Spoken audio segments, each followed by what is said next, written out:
L'accent est un signe placé sur une voyelle, généralement sur la lettre E, pour modifier sa prononciation.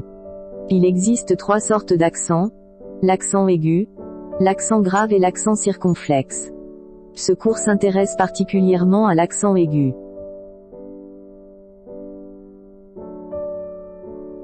Qu'est-ce donc un accent aigu?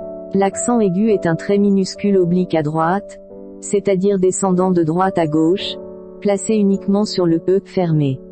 Une fois placée sur le E, elle se lit E. Avant de poursuivre la lecture de cette vidéo, j'ai une question pour toi. Saurais-tu placer l'accent sur le mot récréer? Choisis ta réponse et justifie-la. A. Recréer. B. Recréer. C. Récréer. D. A ou B selon le sens. E. B ou C selon le sens. F. A ou C selon le sens. Si tu as la réponse, bravo. Cela veut dire que tu sais pourquoi il est important de mettre l'accent sur le E. Un accent omis sur un mot, ou mal placé dénature son sens tout comme la virgule mal placée modifie le sens de la phrase. Observons le mot forcément. Il est bien orthographié et a le sens d'exercer une force sur quelque chose. Que se passera-t-il si on met accent aigu sur le E? Non seulement la prononciation change, mais aussi la signification. Forcément ici est un adverbe alors que le premier est un nom. Il est synonyme de obligatoirement. Existe-t-il une règle pour mettre l'accent aigu sur le E? Il existe bien de règles auxquelles obéit la mise de l'accent sur le E. En voici quelques-unes. Règle générale. Lorsque la syllabe suivant celle comportant un E est prononcée, on met un accent aigu sur le E. Exemple. Préférence, conférence, procédure, compétition, réclamation, allégation, etc. Ran n'est pas muet.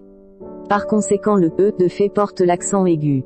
Il en est de même du C, P, Ré et les respectivement dans procédure, compétition, réclamation, et allégation où les syllabes suivantes du, ti, cla, et ga sont prononcées.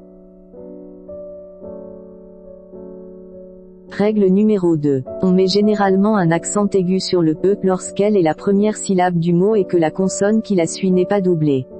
Exemple. Érable, état, échange, ébène, évanouir, éducation, etc.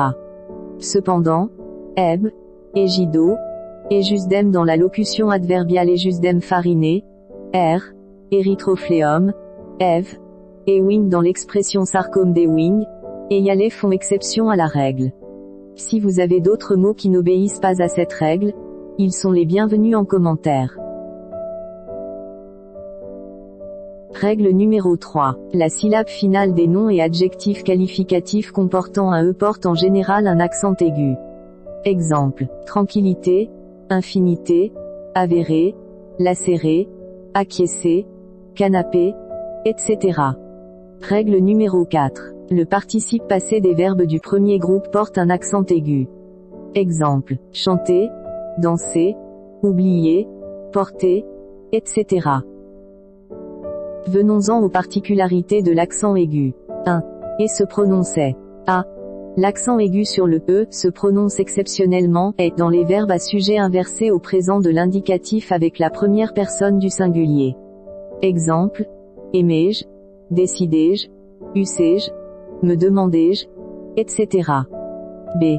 Dans certaines formes verbales lorsqu'ils sont conjugués au futur simple de l'indicatif. Exemple. Je protégerai, il cédera, vous allégerez, etc. C.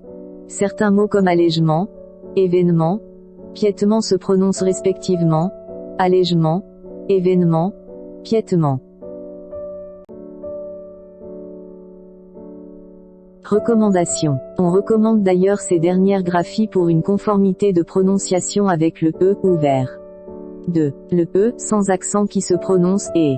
D'autres mots ne prennent pas d'accent mais se prononcent comme s'ils portaient un accent aigu. Exemple. Vilainie, pédigré, péso, déléature, délirium très mince. Résultat du pré-test. La bonne réponse est E. B ou C selon le sens car B est correct et C aussi. Leur sens diffère. En effet, Recréer signifie créer de nouveau alors que récréer a le sens de divertir.